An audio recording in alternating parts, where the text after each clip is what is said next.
never been on Concord School Board before. Correct. That's the other Tim. Yep. There are two Tims running. That's right. But you are familiar with Concord Community Schools. In what way? I mean, obviously you live in the district, but Yep. Share some of your history there. Sure. So I went to Concord schools, attended from first grade through high school. I graduated from Concord in 2002. I was involved in a bunch of different things in school, sports, our music department, a bunch of the academic side of things as well, and then went on and became a teacher. I was a teacher for 13 years. My last 6 years teaching were in Concord schools at Concord High School. I coached as well. I was the boys golf coach at Concord for 6 years, and then all 13 years of my education, I was a football coach as well. And so very familiar with Concord schools, very familiar with our area schools as well. Have 3 kids in our school district also. So. And you're not currently a Concord teacher. Correct. Currently, what are you doing? Yep, so I am, in 2020, I got out of teaching, decided I was ready for something different, a new challenge. Have friends in the RV world that I grew up with, and so I'm now in sales and the RV side of things. And so why are you running for Concord School Board then? Because this is not an easy thing to do. Absolutely. So it was really hard for me to leave education. That was my identity. It was something that I was passionate about, still am. I believe in our schools, I believe in our kids, I believe that teachers and coaches can have a huge impact on our students and the people that they become. And so when I left education, I still wanted to try to find ways to stay involved. I still volunteer as a football coach for the varsity. I run our Concord Football League, which is our 4th through 6th grade tackle football league, help coach other youth sports. And this May, April, May, our current school board president, Cami Waite, decided not to run, and she called me and said, hey, is this something you'd be interested in doing and serving in that capacity? And so I thought about it and said, yes, this is something I'm willing to do to hopefully help continue to give back to our community and help support our kids. As a former teacher, fairly long-time teacher, what do you hope you can bring to the board? What kind of perspective is there? Does that exist already? And what's new? Sure. Yeah, so obviously having multiple perspectives on a school board is important. And currently the 4 members that are on the board, three remaining plus Tim, who's rerunning, none of them have education experience as far as classroom experience. And so I think that is a valuable perspective that I offer that the other candidates don't have, as well as obviously just having that perspective of being a former student, of being a teacher in the building, of being a current parent, and a property owner. And not only do I own our own house, but I own a couple rental properties, one in Concord schools, and so I understand the impact on taxes and referendum dollars and those kind of things as well. How do you think, do you go to board meetings often, and how do you think the board meetings are run? Do you feel like the district is being transparent, that the board is being transparent? Yeah, absolutely. So I attend every once in a while. I've attended more recently, obviously, as I'm running for the board. But I've, on and off throughout the years, always read the board minutes. That's something that I think a lot of people, if you only attend a board meeting, I can definitely see how it seems like these decisions are being made without a lot of discussion, without a lot of thought, and it's just kind of rubber stamping things. And I think that's something that Stacy especially has brought to the forefront. Being in the district, there's a lot more that goes into those decisions before it actually comes to the board for a vote. And so one example would be when Concord High School changed from trimesters to semesters. I was still teaching at that time, and I think it was at least a year, right around a year before that decision was made or brought to the board.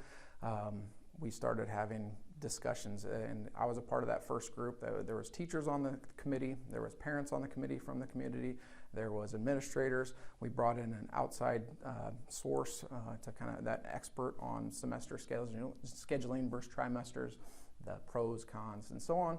And so we had months and months of discussions. And the board meeting itself, when that change was approved, probably that section of the board meeting took 5 minutes.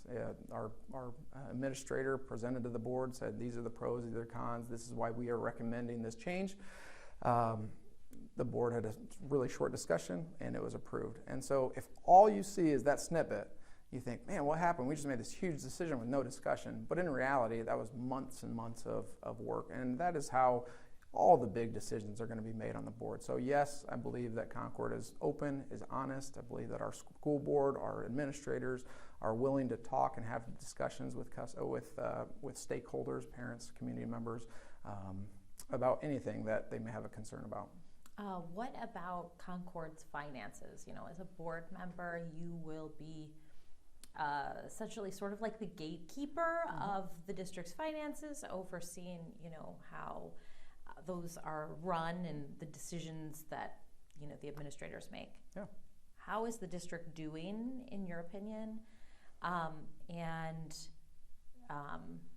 You know, what kind of decisions do you foresee having to make, and how would you make those? Sure. So currently, first and foremost, I'm not an expert on school finance. That's something I need to learn more about. But I will say that, you know, again, school boards don't raise taxes, don't lower taxes. That's something that's either voted on at the state level, local level. Obviously, if the school board wants to you know, propose a referendum, that's again voted on individually by the voters. And so, the idea that as a school board member, I'm not going to raise your taxes or I'm not going to lower your taxes isn't the role of the school board. It is more to allocate those funds in the most appropriate area. Obviously, over the last number of years, the state funding for schools has decreased, and schools have had to kind of get creative with how to fund things, and it's been tight. Concord, I believe, has done a really good job of navigating those areas and trying to be fiscally responsible. And that's something that I would hope to continue to provide and help to think through, again, how we are spending these dollars. What is going to be the most direct impact on our kids to help them continue to be successful? As a teacher, you're probably, you know, interested when test scores and, you know, assessment results come out. And you probably saw that Concord had a big boost in its iRead scores year over year. But I think 70% of kids around there passed the iRead at Concord this past spring. That still is a big chunk of kids who essentially didn't pass and could be at risk of being retained this year under that new law.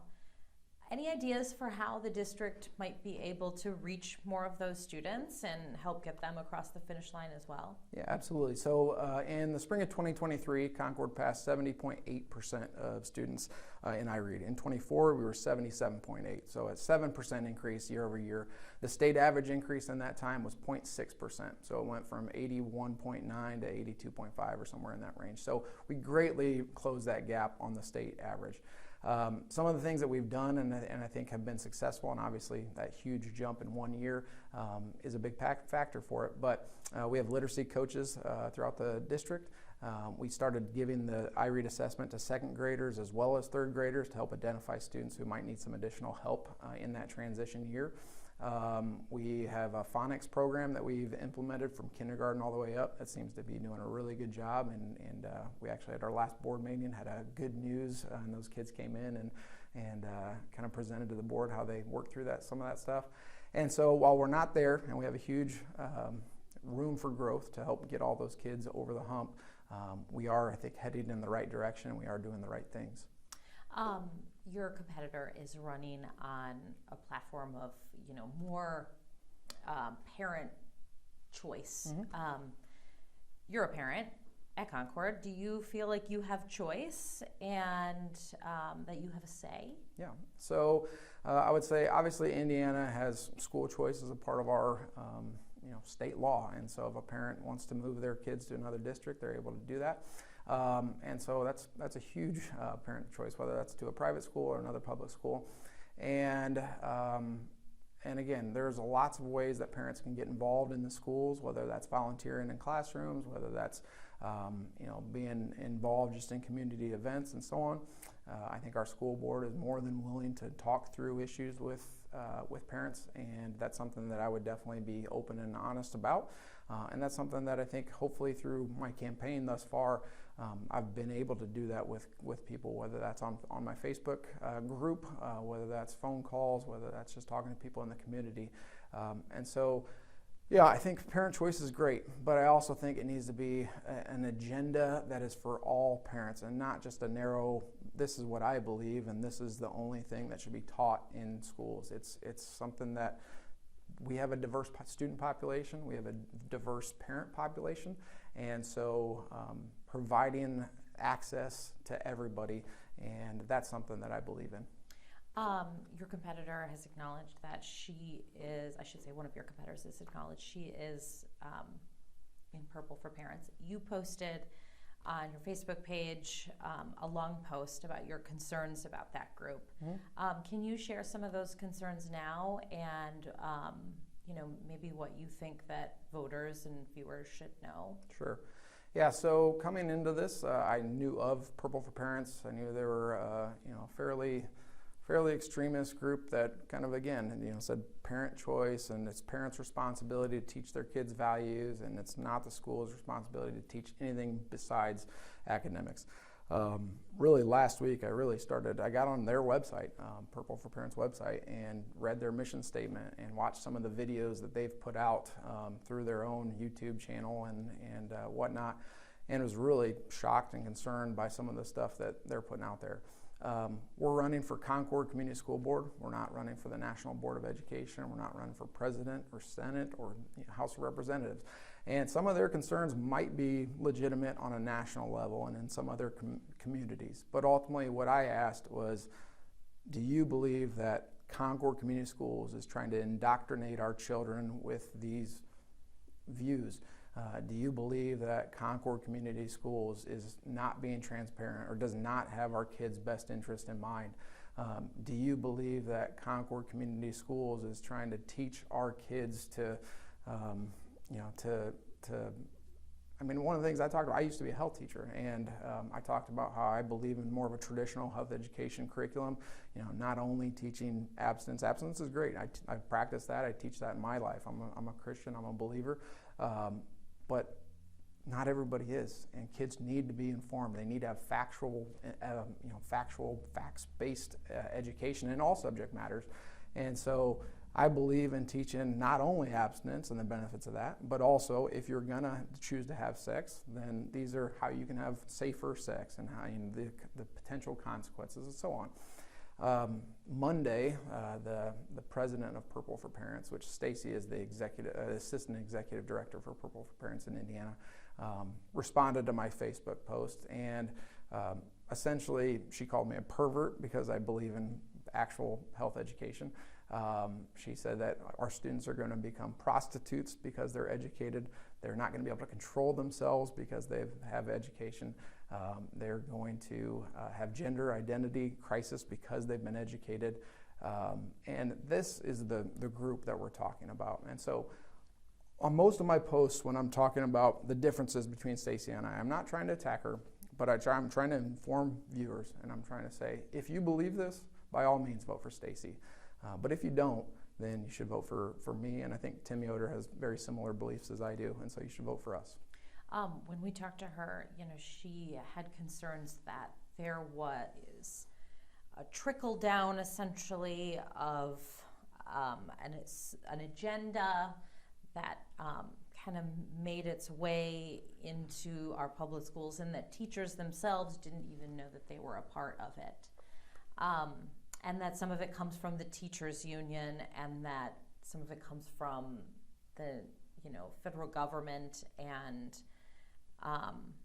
the Bill Gates. And I wonder, as a teacher, did you ever feel like there was an agenda being pushed, and how would you be able to tell? Sure. Because in other districts, there's concern about professional development for teachers, and what the teachers might be pushing their own, ideologies, that kind of thing. So, Sure. As a teacher at Concord at one point, how, what would you say to parents who might have some concerns that you might be pushing these things and not even know it? Sure. Obviously, every teacher is going to approach things their own way. But I believe that being a part of education, like you said, for a long time, being early in my career, I was a part of the union. Later on, I wasn't. But I never once went to a union meeting, whether I was with the union or not.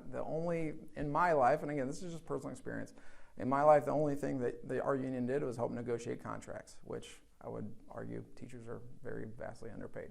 But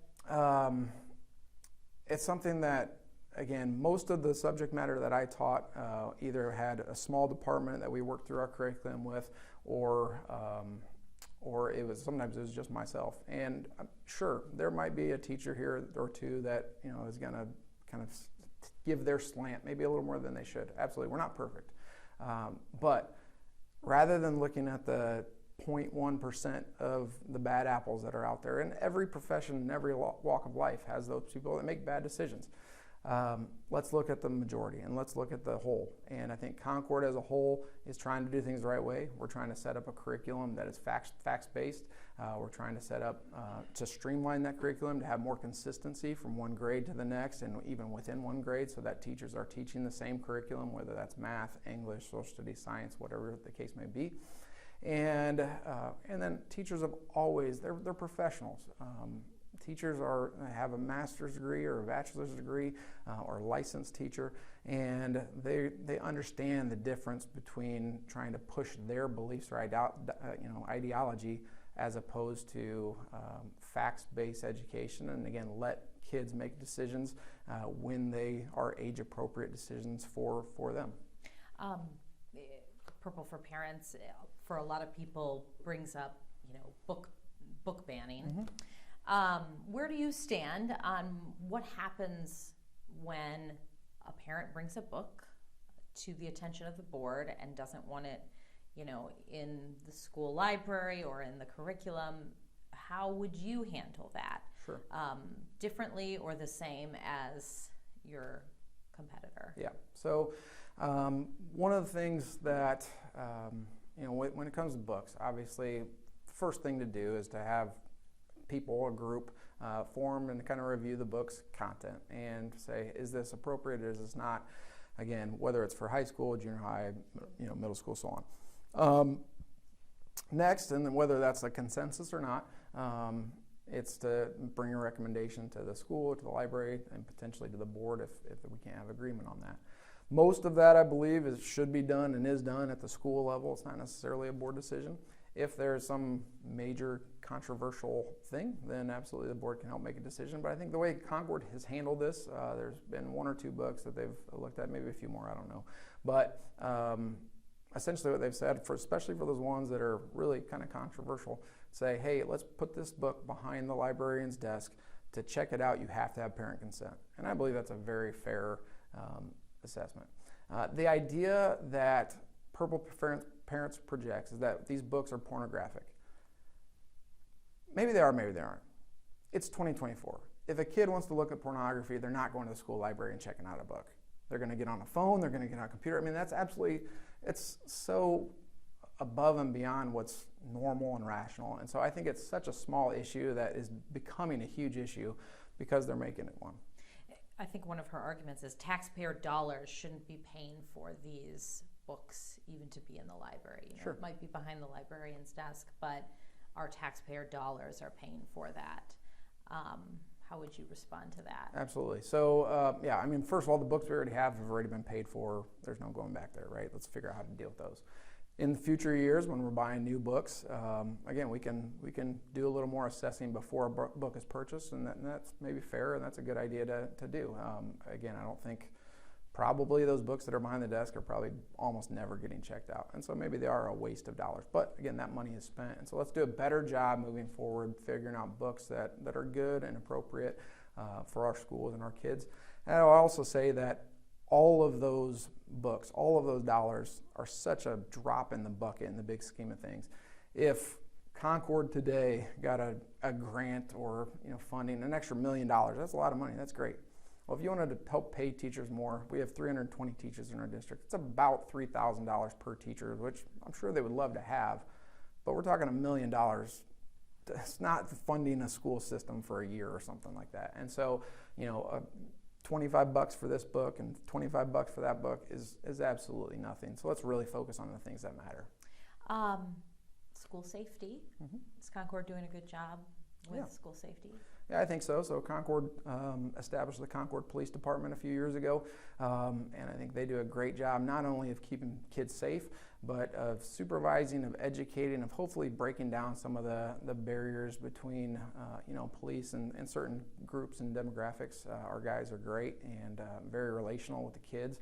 And so that's awesome. I also think that Concord has an all-call, it sends out emails, texts, and calls parents for any issues that may come up. And 90%, 95%, and probably more of threats at the school are not credible threats. But as soon as something like that happens, the district will send out an email, a call, a text to all parents saying, hey, this is the issue that happened.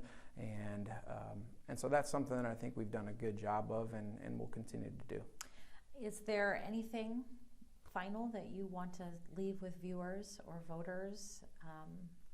Kind of a last pitch to them to vote for you? I think the biggest thing is, again, educate yourself. Know who you're voting for, know what you're voting for. It's something that I'm passionate about, and that's why I emailed you last week with just some of the differences between some of our candidates, is because I want people to be informed decisions, and that's what I want our students to be. I want them to have all the information and be able to choose and decide for themselves what they believe and what they want. I believe in Concord, I believe in our kids, and I want our district to continue to grow and develop. We're not perfect, but I think we're trying to do the right thing for our students and want to continue to do that. Thanks for watching. Like and subscribe to the WSBT 22 YouTube channel.